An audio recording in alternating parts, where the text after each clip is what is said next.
Race 2B is about to get underway here at Anglesey for the Mazda MX-5 Championship, and the weather's completely changed from yesterday. It is bright and sunny here. Now we have Martin Tolley leading the pack today. Normally we would see him in the A group, so I'm going to quickly find out what was the issue. Martin, I believe now that everybody's on the same platform with the tyres, is it just the tyres that we're struggling with? Yeah, I think we learnt a lesson yesterday about using brand new shaved tyres on a wet circuit and not putting the right temperatures in there. That lesson's come home to roost. We're now on the pole position in the B race. New tyres, new knowledge, new data, new problems, all of which we've got to learn very quickly to ensure that we stay in the A race moving forward.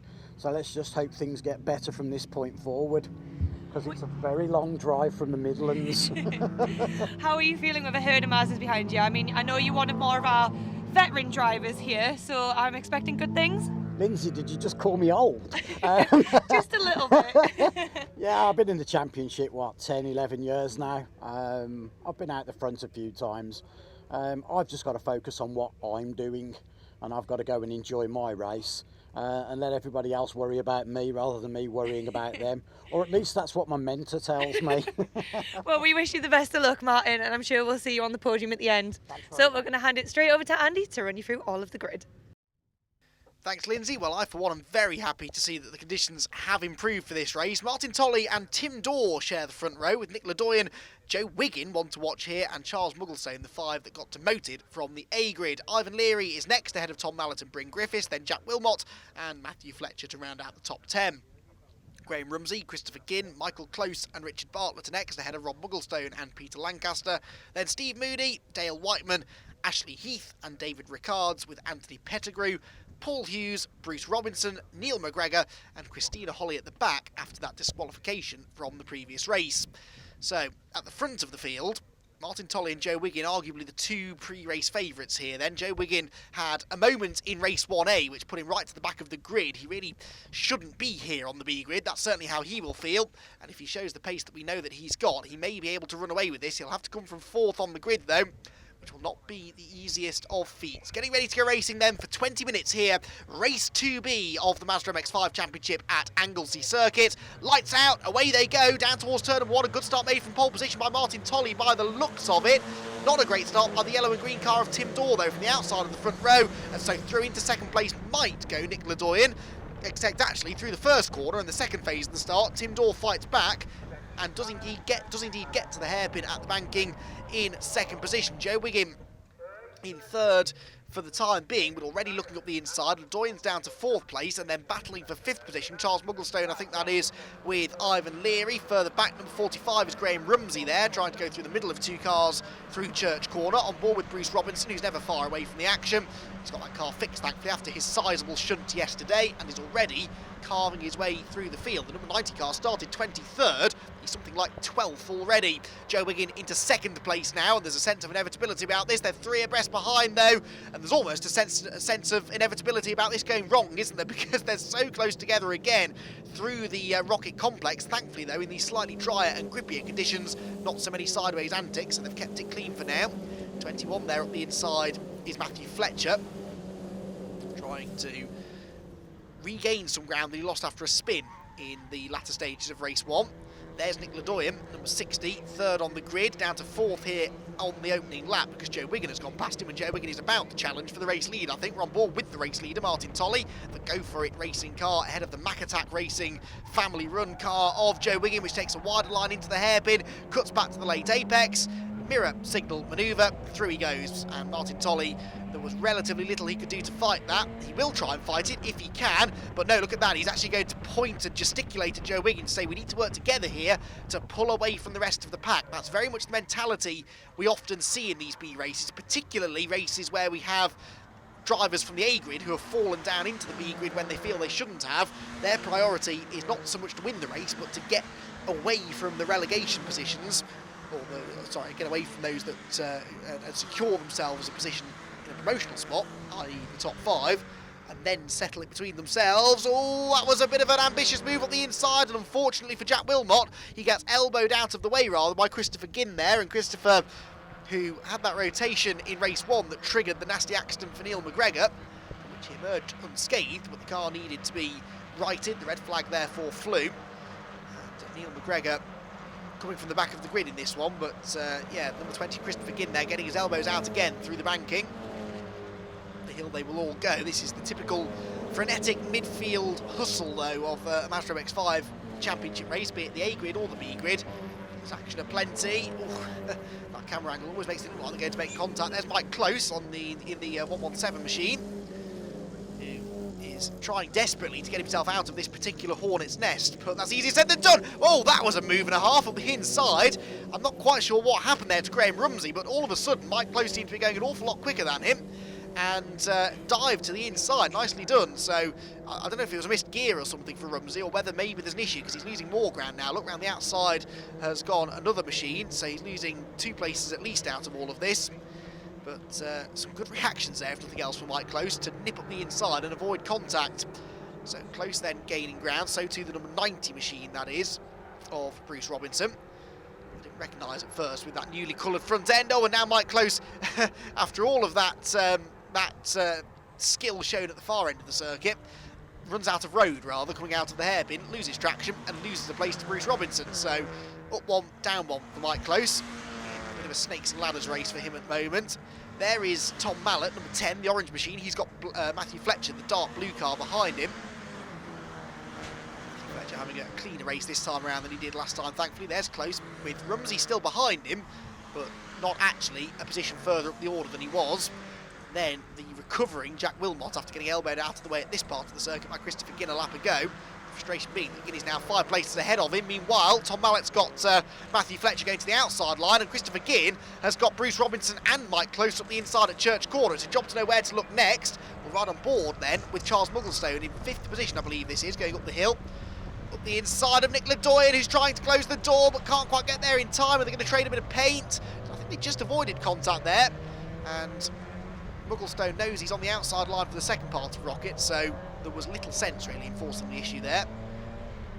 So Mugglestone stays 5th, but Nick Ledoyen really had to fend off that particular attack with some fairly robust defensive driving.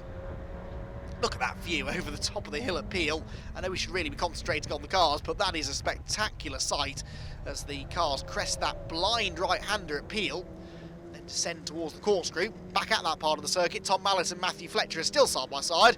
Matthew still hasn't made this move stick despite having been alongside the orange machine practically for a whole lap. I think he's finally going to get the inside line at the hairpin, but Bruce Robinson's joining in the fun as well now.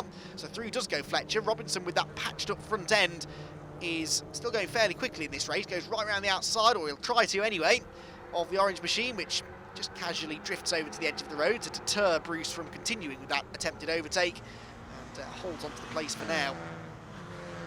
Down into the final corner, and in fact Robinson a bit slow off the hairpin, has now got Graham Rumsey up the inside, and Graham is going to go through, so not quite sure what happened there for Bruce, but he ends up, instead of gaining one position, losing a position. That is so often the case that you go for a move and it doesn't work, and that loss of momentum can often equal a loss of position as well. Probably doesn't help that Bruce's car is maybe not in showroom condition now, but it's, as I said, still seems to be running well enough. Possibly a slight lack of front aero though. Not that these cars have a huge amount of aero, but they will have a front splitter, and the cars are designed in this shape for a reason, and that car is not quite Mazda shaped anymore at the front. That bumper sort of stuck on with a bit of gaffer tape and some cable ties. But the privately run car still doing well considering the size of the shunt it was involved in yesterday. He's in the tow again. Graham Rumsey has little that he can do to defend from this one really. That slipstream is so profound at what is quite a steep hill, a steep rise there towards Rocket. And actually Robinson in the second phase of the straight drops back, telling me that again maybe the car is not quite right. Mike Close is going to spin if he's not careful. Very late on the brakes there. He was trying a rather ambitious move around the outside of Rumsey and Robinson, and very nearly ended up visiting the Anglesey scenery, and also nearly loses a place to Jack Wilmot. I'd love to see the onboard footage of Mike Close's car after this race. I bet it makes for very entertaining viewing. I hope he's got a rear-facing camera as well, because right now he's being given a real workover by Wilmot, who's trying to go to the outside into the corkscrew. To no avail though. That beautifully turned out number 117 car of Mike Close though.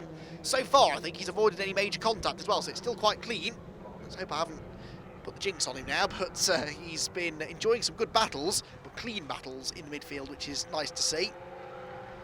Wilmot trying to tee up the exit, again a bit too eager to get the switchback manoeuvre made there, because he knows the next corner does not work in his favour. He's on the outside line again.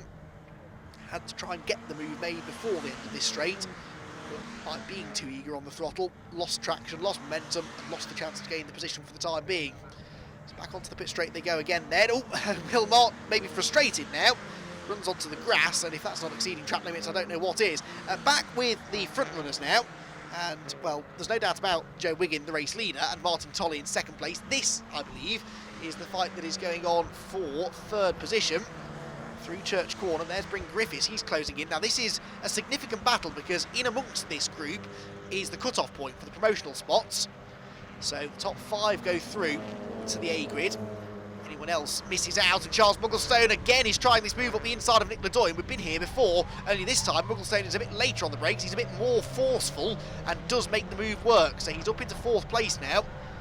That was the second attempt, at least, at making that move stick, and it could open the door for Bryn Griffiths as well, and it does. So Bryn Griffiths, who ran well at Pembrey, remember, a few rounds ago in these B races, has gained another position there. Nick Ledoyen trying to fight back. In fact, I seem to remember seeing these two side by side on more than one occasion at Pembrey. Oh, there's a car parked at the side of the road there, I think, as they came over the top of the hill. Bryn Griffiths now trying to gain one more spot. He's in 5th at the moment, so he's on the bubble. One more place would secure his position in the transfer spots. On board with Bruce Robinson, who continues this charge up the order, but he's sort of come unstuck now once he caught Graham Rumsey. Got past him at one point, and now he's back behind him again. Close enough for a dive up the inside, he thinks he is. He goes for it as well, gets the car stopped. Graham Rumsey was quite tentative on the brakes there. Bruce Robinson's been driving this car for a while now, though, and does indeed, I think, make the move stick. So 37 there, Tim Dorr, having started on the outside of row 1. He's running in 3rd position at the moment. 4th place is Mugglestone. 5th for Griffiths, and they're dropping Ledoyen slightly now, so it looks as though maybe these transfer spots are pretty much set. The question now may be, in what order do they finish? Because of course the order they finish this race will determine the order they line up for race 3A later on this afternoon, albeit at the back of that grid. But if you win this race, you start further up the order than if you were 2nd, 3rd, 4th or 5th. So it is worth going for these extra points, I guess, but they won't want to do anything that will throw away a solid top 5 finish. You can see that Ledoyen is falling back now in 6th. Tim Dorr starting to feel the pressure now from Charles Mugglestone. 96 closing in, looking to the inside. Is there a gap? He's got 2 wheels on the grass. Oh, there's contact with Tim Dorr. That is exactly the sort of thing that they really could do with avoiding, because they could both very easily have found themselves pointing the wrong way there. But Mugglestone has got 3rd place away. Tim Dorr's probably thinking, well, you're welcome to it, have it. If that's how hard you're willing to push to try and take it. And, well, through has gone Mugglestone, but now in tripping over each other, are they allowing Nick Ledoyen to close back in again? I think they might be. Tim Dorr looks to the inside, he's a bit frustrated at that, I think. He's got Bryn Griffiths behind him as well. I know it's easy for me to say this from the comfort of my commentary box, but I really don't understand why they're fighting so hard for this 3rd position. 3rd place makes not very much difference. The difference between 3rd and 5th is very little, but the difference between 3rd and 6th is a lot, in that you will transfer if you're 3rd, you won't if you're 6th. So, and the way they're going now, they might not even finish the race, because they're starting to get very ragged indeed. And here comes Nick Ledoyen, immediately taking the opportunity to fight back. Bryn Griffiths is trying to draw alongside Tim Dorr as well. Charles Mugglestone is loving seeing this in his mirrors, because he's starting to pull away now. So for him, that was a move worth making. It got him out of the danger zone. If he can pull away now and finish in a safe and steady 3rd place, then that was a move well made and a move well timed as well. But certainly that side-by-side running has lost them quite a bit of time to the car behind. That won't help either. Bryn Griffiths running onto the grass coming out of target. Takes a wide line into the banking though. As long as he's not got too much dirt on his tyres, he should have good traction as a result of that. Carries good speed off the turn, gets in the tow, pulls to the inside at Church Corner. This for 4th position then. And I think Bryn Griffiths, no, he's not going to go through. Tim Dorr snaps straight across his bows. Now again, he's the man punching a hole in the air, and I think he's lost the tow now from Mugglestone in front. So Bryn Griffiths could get a run, and has got a run. Tried to the inside, then goes to the right-hand side of the road, which becomes the outside line for the Rocket Complex. Dorr is later on the brakes though. Locks up, can he get the car stopped? Just about. Again, he'll be a bit scrappy through the second part of the complex. And I don't know why, but I've just got this feeling that Tim Dorr, with all of this defensive driving, might end up falling out of the top 5 altogether, because he's there's nothing wrong with defending, of course, but it's just unfortunate he's having to do it because it is rather holding them all up. And once you start defending, you lose your rhythm, you lose your momentum, and in a way, sometimes makes it easier for the cars behind to overtake you. It's a catch-22 situation though, because if you don't defend, they just drive straight on by. So Tim Dorr doing nothing wrong here, but just it could be enough that eventually he loses even more positions. Here comes Bryn Griffiths, looking to the outside again for 4th place. Tries the cut back, carries better speed off the turn, but doesn't really want to go to the right-hand side of the road because that's the outside for the final turn. He's only really being shown the outside, although there is now a gap on the inside, but he's not really got enough momentum, weaving around this way and that behind Tim Dorr, trying to distract him as much as anything else. So far, not really working, but Dorr is going to be a bit slower off the final corner by virtue of taking the tighter defensive line on the way in. Back with Bruce Robinson, meanwhile. I think that's Tom Mallet in front of us now. He's trying to go around the outside of at the final corner, clatters over the curbs. Another gear into 4th for the left-hander at target, misses the apex slightly there. Now, does that mean that he's under pressure from Graham Rumsey behind? Because we are now in front of Graham Rumsey again, I notice. Needs to swap positions an awful lot in this race. But a fascinating battle to watch. Mike Close, I think I can see, is he's there at the back of this quintet of cars, being led still by Matthew Fletcher. And the orange car is Mallet, and the white and orange is Robinson. The white, red and grey is Rumsey, and the white, red and grey is Mike Close. The white car with the red and grey stripe down the side is Mike Close, car 117 at the back of the group. He will be getting a massive slipstream from the cars in front, but by the time he gets there, they're already almost side by side, and there's nowhere for him to go. Rumsey trying this way, trying that way, still can't get himself alongside Bruce Robinson, and Mike Close goes up the inside, and I had jinxed him. I said that he hadn't had any contact yet, but there was a bit of a tap in the tail there for Rumsey. No damage done really, bit of a ding in the front wing of Close's car. But it didn't gain him a position, and in the end it's Rumsey that goes on the attack at the next corner to try and go around the outside of Bruce Robinson. Brilliant racing this has been though. Unfortunately for these drivers, it's not going to be enough to get them into a transfer spot, but that does mean we get to enjoy this all over again in race 3B later on. Rumsey now back on the inside of Robinson. Every time we see them, they're in a different order, these two. And in their fighting with each other, they're maybe stopping themselves from gaining much more ground in the overall order. Oh, Robinson's late on the brakes there. He was so focused on what Mike Close was doing in his mirrors that I think he completely missed his braking zone. Oh no, Mike Close and Graham Rumsey get together, and I don't know where Mike Close is going, but he's way off onto the grass, and in the end Bruce Robinson gains out of all of that anyway. On board with Robinson, he's recovering from his own moment. The two cars in front think that they're entering a drifting competition. Rumsey loses it, Mike Close had nowhere to go, gets completely airborne. That was really dramatic stuff, and they both exit stage right, and Bruce Robinson says, how on earth did I do that? I'd just lost a position and ended up gaining 2 within about 10 metres or so. Mike Close is still recovering from the moment. He's pouncing his way back on the grass, and Christina Holly will go past him now. And they even have a go at getting past the number 45 car of Graham Rumsey that's lost all of its momentum, and indeed she does go through. These two get to continue their battle now, but Rumsey's car's definitely got damage, and so too, unfortunately, has Mike Close's machine. Got a bit too close there, really, for the two of them as they came out of the hairpin. They both lost out in equal measure, really. Bruce Robinson, yeah, he was focusing so much on what Close was doing that he missed his braking point completely for the hairpin and was very lucky not to fire them all off in the first place. But he avoided contact and then sat there laughing as the other two took each other off, but moments later. So Robinson, the big gainer out of that, really, heads out of Church Corner, back up the hill again. Rather battered and bruised number 90 car is now on for a pretty decent result here. As I said, it won't be enough for a transfer spot, but a solid top 10 would go down very nicely. Whoops, that was a sideways moment there for Jack Wilmot. Jack did well to catch it, but wasn't the quickest way through the rocket complex, that's for sure. He heads through Peel Corner now then, and this, what has been a very entertaining race, at least outside of the top 2 positions. Top 2 still being held, by the way, by Joe Wigan and Martin Tolley. They're about 2.5 seconds apart at this late stage of the race. All of the action really has been behind. Now, what has this done to our transfer spots then? Well, there is Charles Mugglestone, there is Bryn Griffiths, and Nick Ledoyen is ahead of Tim Dorr as well. So Tim Dorr, well, I fear I sort of saw that coming. He's ended up falling down to 6th position now. Ledoyen there, the red and black number 60 car, is on the bubble then. He's in 5th place, the last transfer spot. Go through onto another lap, what I think will be the penultimate lap of the race, looking at how much time is left. Ledoyen, if he hangs on, will once again transfer back into the A group. Remember, it was Tolley, Dorr, Ledoyen, Wigan and Mugglestone who got demoted.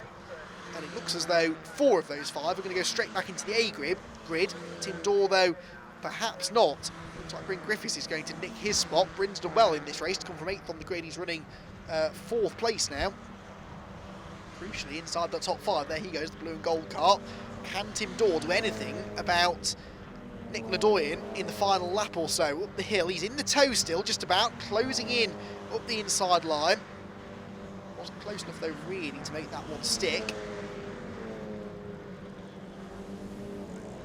Back out of Rocket again, and he is. This is definitely the battle to watch now, I think. This is of some significance with these transfer spots.